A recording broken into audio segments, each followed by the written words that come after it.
call. Hey, everybody. How's it going? My name's Tyler. Oh, hi. I'm Mitchell. So the confusion there was that we went, let's roll to see who starts. And then I got a natural 1.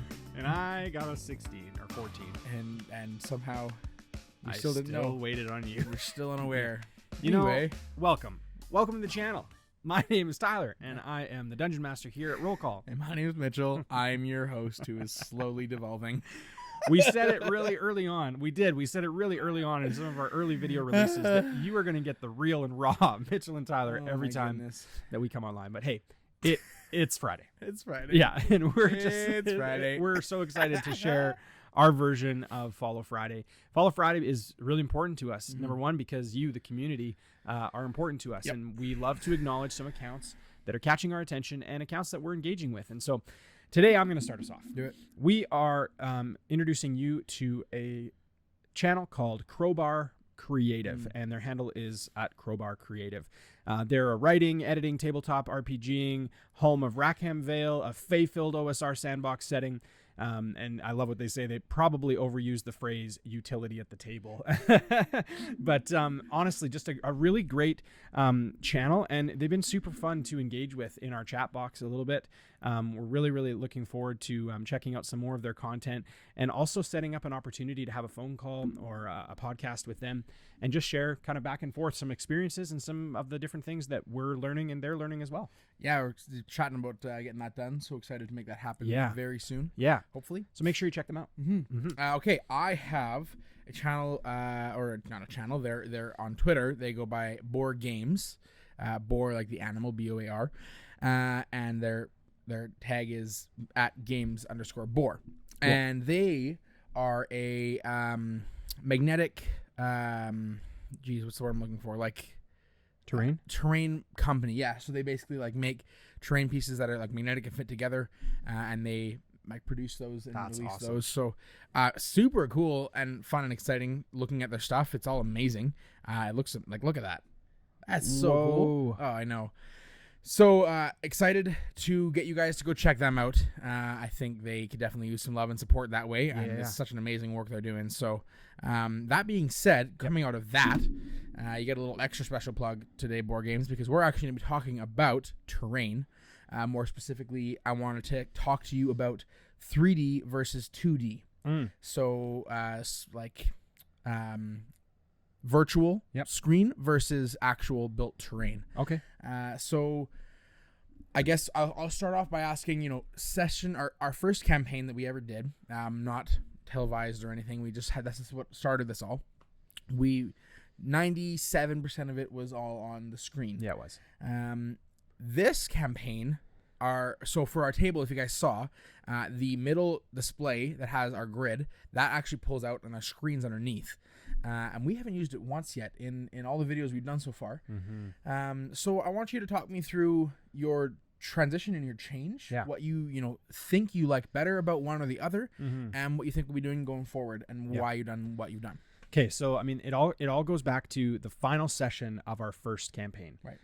We rented a castle, and that's right. We rented a castle and hosted our final session in the castle area that they allowed us to rent. We'll put up some pictures now. You can see like the display we had and the setup we had. Yeah, and everything. Keep going. It was awesome. So this is kind of when I invested and brought a ton of physical 3D, 4D terrain. Yeah, and I wanted it to feel like physically present. Now the reason for that was that all year long we had run with digital. Right. And then we were going to an off-site venue to do this, and we had no TV, no digital tabletop. So I was like, well, this is the final session. I want it to feel different. What I realized right away was that you guys interacted, as the cast, interacted with the map in a totally different way. So did. It became alive. It was like you were able to see elevation. You were able to see places you could hide, line of sight, things like that made sense. Yeah. And I was like, I don't know that I'm going to go back. Right. Now, I like digital still for settings. I like the idea of like having like greenery and like or snow blowing across the screen. Through the forest or whatever. Yeah, like stuff like that. I love that. I think there's still a way that I want to try and work that in. I'd really like to find a way to work in digital with 3D terrain. Be super cool. So I don't know if anybody does that, but if you do, if you drop a comment in the comment section below, that'd be great. But as we've begun doing this, I had purchased some basic warlock tiles. Okay. And these are great. You know, I don't know if any of you have used them before. They're fairly difficult to put together, but there are some easy clips that you can use to do that will make it a little bit easier to pull them apart. But what I'm loving about it is that it's making the world come alive. So I'm trying to be as creative as I can week to week to try and create kind of one element, one interaction that features kind of some 3D terrain. And so far, I think it's going well. What do you think as someone playing? Yeah, I think personally, coming through from all of campaign 1 and now coming into our campaign 2, which is our first like live campaign, like we've said, I'm loving the physical and actually being able to use it. Like even we've had a screen laid down over top, and that's worked so good too because you can visually see what's going on. But it's not the same as even like right now. You know, a couple sessions ago, we were in this terrain you see here as a tavern, obviously. Yeah. And it went down underneath into a cavern type situation, and we had to go and navigate our way through like these walls and stuff. And I think it's really cool to be able to see, you know, one part of you is like, okay, you can see everything. So you got to be a little more unbiased in the sense of like, okay, obviously I know there's a room there, but the wall's closed off. So I don't know how to get to that room. I wouldn't know that. So I need to try and like figure that out without being like, well, totally. I know there's a room there. Totally. So obviously, and you can go back and watch that if you're interested in that. But it's been super fun to then be able to see and actually visualize, okay, that's that. I know we missed something, but I wouldn't have known about it. So it's like, wow, I'm dying now. What was in that room? Yeah. Or like even being able to see and like go through and be like, okay, this is actually a 1 foot, like a 5 foot area. Not two of us can stand beside each other, and we got to like shove our way through and make this work. And like anyway, it's deceiving, right? Like, I mean, I built this scape in front of us. This is a 2-layer inn. And I built it so that the hallways of the second level going to the 4 different rooms are 10 feet across, 10 feet, which is 2 5-foot squares across. It really shows how tight it is when you're a miniature in there and you're standing in 1 5-foot square. For someone to come in beside you, like you're shoulder to shoulder, like you're rubbing real close on the walls. And it's just kind of neat to be able to show, like, yes, you can go 2 by 2, but it's not easy. No. You can't even all come up the stairs at the same time and land on the landing at the same time. So really cool that way. I like the elements of it that kind of, you know, overall just kind of create different opportunities for us to kind of imagine. I said to you earlier, I said, I just want to go out and buy Lego because I miss that feeling. This is as close as I can. This is just as expensive as Lego, but honestly, it's really cool. I plan on investing in some more of this. The stuff that I love, the thing that I love about this is I've already got some. Right. So I'm going to just continue buying in this realm. But I do love things like Dwarven Forge, and then even this other stuff from this account that you shared today. I'm really excited about it because the magnetic element of it seems really cool. Right. That's what I love, is being able to like click things onto a base, move things around, and it's secure enough that people can play with it. You can move it to the table, but then you can also change it really quick. Right. So I love that. This is way more difficult to do that with. Yeah. It like really like builds some calluses on your hands doing that. But overall, it's been a really cool experience. I'd love to know what terrain you use, if you use any at all. Maybe you use just like, you know, grid paper and Sharpie. You know, that's something too that I think is really easily forgotten about. Something that I'm not super familiar with, mostly because I'm a terrible drawer. And so the thought of like putting any time and effort into physically hand drawing a map just scares me and terrifies me. But I love the 3-dimensional. Yeah. I love the 4-dimensional parts that you can interact with, and I'm excited about it. Yeah, I think too, like even before we really got into this, I had another group I would play with. Yeah. And they were amazing. I'm super excited. They're going to be starting up another campaign here soon, so I'll be doing both, which would be a blast. But when I first got there, they were doing something similar to the setup we had.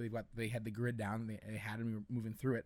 And whenever we got in an encounter or situation, what the DM would do, his name was Anthony, he's an awesome guy, he would grab a dry erase marker and he'd go onto the grid and go, okay, here's this and here's that and there's a tree there, and then that was it. That was all you needed. Yeah.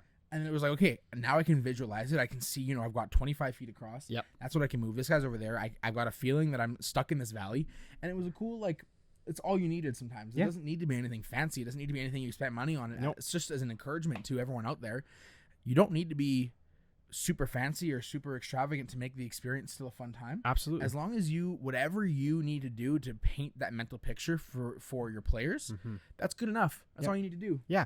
And I mean, you can, like, even with 3-dimensional terrain, I'm not having a piece of terrain for every single engagement throughout the narrative. Oh. 3 or 4 hour session, I don't have 6 or 7 different pieces of map that's going to come out. These However, 2 pieces were one section of 2 sessions. Yes, exactly. Yeah. And the coolest part of it is that it creates something that they can act within, can move along from, and maybe it's not even that important. Maybe they don't even go to this inn, and I don't even end up using this. But the cool part is it creates an opportunity for them to play. Super cool. And I love that. Yeah. So, yeah, All pretty right. pretty exciting. We'd love to hear what it is that you use, what terrain, whether you're all about 3D, maybe you're about 2D, maybe you're about digital, maybe you're about all of the above. And we'd love to hear what you prefer if there is one. Yeah, so with that, leave a like, leave a comment, click that bell. Yeah. Subscribe. Go ahead and follow these amazing accounts that we have talked about. We'll post them again on the screen here, and we'll check them out down in the bio as well. We will. And then while you're over there, following them, you might as well follow us over at Roll Call 20 as well. Yeah, that's right. So with that, thank you guys. We love you. We're so excited to see what is in the future for all of us. Yes, we are. Have a an great awesome rest of your day. Bye.